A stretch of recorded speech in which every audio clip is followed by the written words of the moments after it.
Judge Amy Coney Barrett is one step closer to being confirmed as a Supreme Court justice. We've got the latest from Washington, D.C. as the Senate Judiciary Committee makes its decision on the future of the Supreme Court vacancy. Now, with that potential confirmation here by the Senate, there are some questions surrounding the future of same-sex marriage. This comes after current justices' comments on past cases. Now, what the changing court could mean for the future of LGBTQ couples here in the Tar Heel State. We're just hours away now from the final 2020 presidential debate. Our team of journalists are in Nashville, Tennessee ahead of the event. What you can expect from both candidates.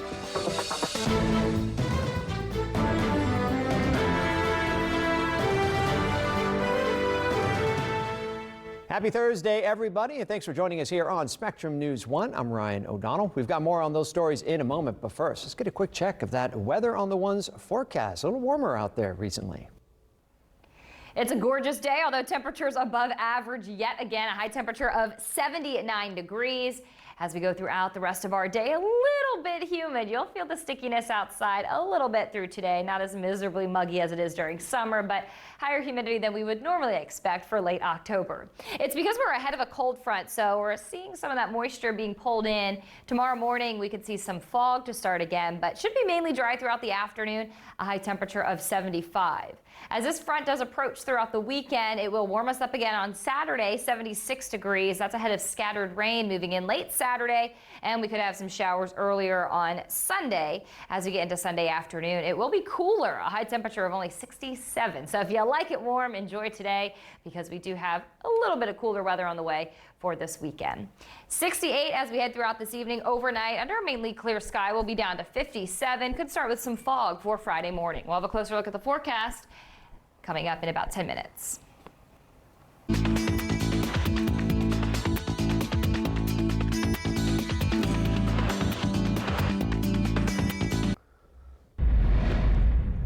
In Washington, D.C., Judge Amy Coney Barrett is one step closer to being confirmed as a Supreme Court justice. The Senate Judiciary Committee voting to send Barrett's nomination to the full Senate. The vote was held without any Democratic members of the committee participating as they boycotted the vote. Senate Minority Leader Chuck Schumer announcing no Democrats would take part in what they're calling a sham process. Now, the vote ended up being 12 yes, 10 not present. Barrett's nomination now heads to the full Senate.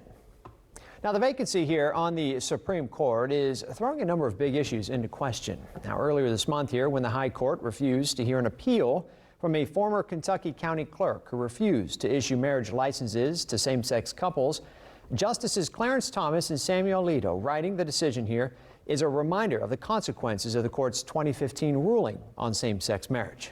Now, Rob Overman has been with his partner for 15 years and is now among many people that are worried how the court could come down on LGBTQ protections moving forward. Now, some are worried that a changing court might chip away at a 2015 decision that made same-sex marriage legal. We always felt comfortable that we could get to it when we wanted to on our time. And now we're faced with something where we feel yet again, where we've got to rush into something.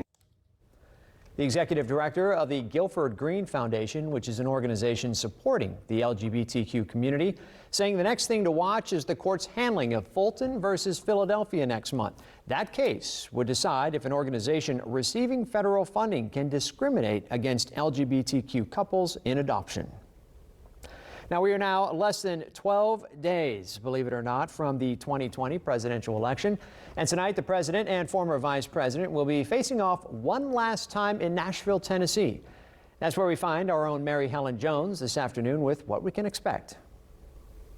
This debate is the last chance President Trump and former Vice President Biden have to take each other on face-to-face, as well as the last chance for undecided voters to hear how they each feel about issues varying from COVID-19 to national security. And this is happening all just 12 days out from Election Day.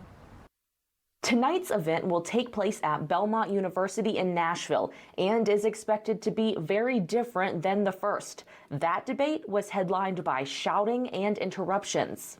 Will you shut up, man? Listen, who is on your... The Commission on Presidential Debates is trying to add more structure and less chaos this time around. The mics for both candidates will be muted during the first 2 minutes of each 15-minute segment. allowing for at least some uninterrupted responses. Following that announcement, the Trump campaign accused the commission of being biased towards Biden without offering any additional explanation. In normal election cycles, there are usually 3 presidential debates. The second one was canceled after President Trump tested positive for coronavirus and refused to participate virtually. This led both candidates to hold their own dueling town halls last week. Directly across from Belmont University, owner of Bongo Java, Bob Bernstein, says the university last hosted a presidential debate in 2008. In the wake of the coronavirus pandemic, he expects to see less fanfare this time around, but confesses he doesn't need any convincing. His mind is made up. Tonight, to me, it's for entertainment purposes only. I want to see how crazy and off the rails it gets, but I've decided a long time ago. I already pre-voted.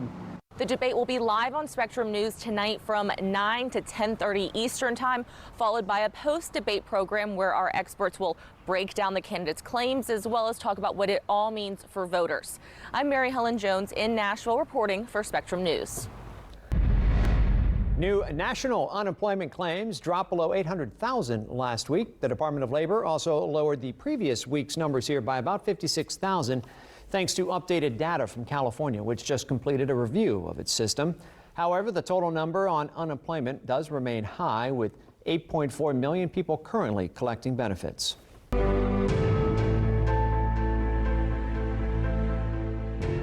North Carolina's Health Secretary, Dr. Mandy Cohen, saying coronavirus hospitalizations and daily percent positive cases are on the rise. Now, because of this, Governor Roy Cooper has announced that we're going to stay in phase 3 of the reopening process for now. The governor now reaching to leaders on the local level to step up its fight to prevent the spread of the virus. Our local partners are key allies as we continue to fight COVID-19, and their work is vital. We hope our local communities can work with us to move some of our troubling trends in the right direction. Governor Cooper also saying more than 12,000 families have actually applied for the HOPE program in the week here that it's been open. This is for North Carolina families who have been impacted financially from the pandemic and they need help paying for housing and utilities. Now, for more information on this program and how you can apply, all you have to do is visit our website. Make it easy, SpectrumLocalNews.com. A sheriff's deputy has died potentially from COVID-19, and now the Guilford County Sheriff's Office has a warning for the public. Sheriff Danny Rogers is saying the deputy worked as a bailiff at the courthouse in Greensboro. The next day, he returned to work, began feeling a little ill. This is how it started on Monday. He ended up going to the hospital and then died Wednesday morning. Now, he did test positive for the coronavirus, but doctors haven't said if that's exactly what ended up killing him. Now, still, the sheriff is saying that if you were in the following courtrooms on Monday, you should consider getting yourself tested. Now, that includes courtrooms 1C, 1D, 2B, and 2C. Several former football players at a North Carolina university have decided to team up, form an organization to help the community. Now, this group here recently donating 150 laptops to students who needed them for online learning this year. Here's Gardner-Webb alum Matt Skeen, the founder of the Gray Foundation, in today's Voices for Change.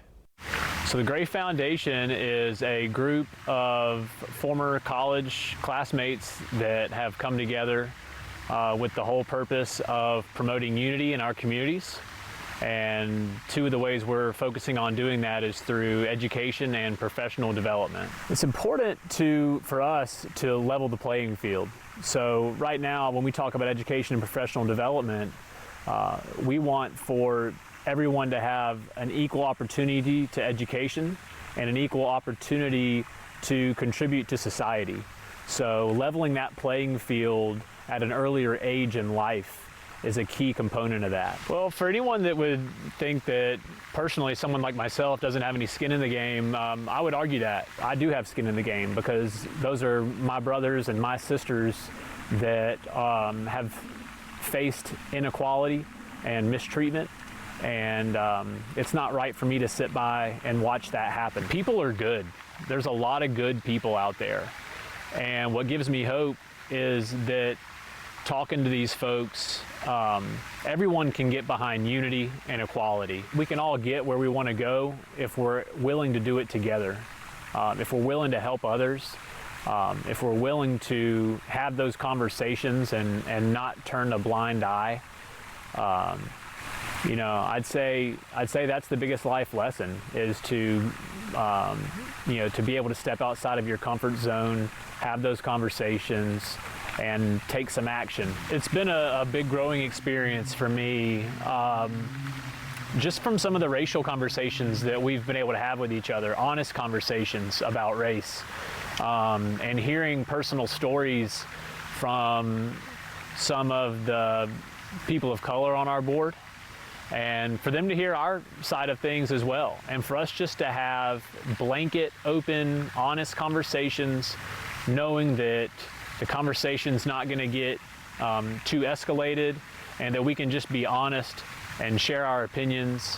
I think it's been a valuable life lesson experience for our organization. We love to have your voice in this conversation as well, or maybe you know somebody who is a voice for change and should be featured right here on Spectrum News 1. Let us know. Head to our website, spectrumlocalnews.com, click on the Around tab. It's at the top of the page there, and then go down and click on Voices for Change. Sunny afternoon across much of the Tar Heel State today. Let's head to the Weather Center to see how the rest of the week is going to shape up. Thanks for joining us for Weather on the Ones. I'm meteorologist Ariella Scalise. Let's take you through what we can expect as we wrap up the week and we head into the weekend. Your weather headlines. The first thing is September-like warmth. I know it's only just a month ago, but it feels more like late summer and early fall instead of late October, with these highs well into the upper 70s, even low 80s. We have been mainly dry, which makes it nice to be outside, but I know that my yard and my plants could use a little bit of rain. We do have a chance of rain this weekend. Not everybody's going to see showers, and it doesn't look to be all that heavy, but heads up, could see some rain late Saturday into early Sunday. And things aren't over in the tropics just yet. We are tracking Epsilon, and it could cause some pretty rough surf at our coast as we head throughout the rest of the week. The coast could also see a few isolated rain showers. That's the best chance for today. Otherwise, I think we'll stay dry. This is 5 o'clock tomorrow morning. Could start with fog again, but then we'll see sunshine by Friday afternoon. The mountains could start to see a few showers pushing through. As we head into Saturday morning, we'll start with sunshine. Clouds increase throughout the day, ahead of those rain showers making a comeback by Friday afternoon and evening. Notice most of this looking like pretty light rain, so shouldn't impact your weekend plans too much. We've had good weather if you had to stand in lines for early voting, or if you're heading out for the rest of today. At 4 o'clock, sun and clouds, 77. 74 at 6. The sun sets tonight at 6:34. By 8 o'clock, staying mild, 68. For the rest of our week and into the weekend, warm temperatures continue. 75 for tomorrow, 76 on Saturday. That chance of rain comes late Saturday. Possibly a few showers early Sunday. Otherwise, we should dry out through the rest of the day on Sunday, and we will welcome some cooler temperatures. We'll have a closer look at our 7-day forecast and a complete tropical update. That's coming up 21 after the hour.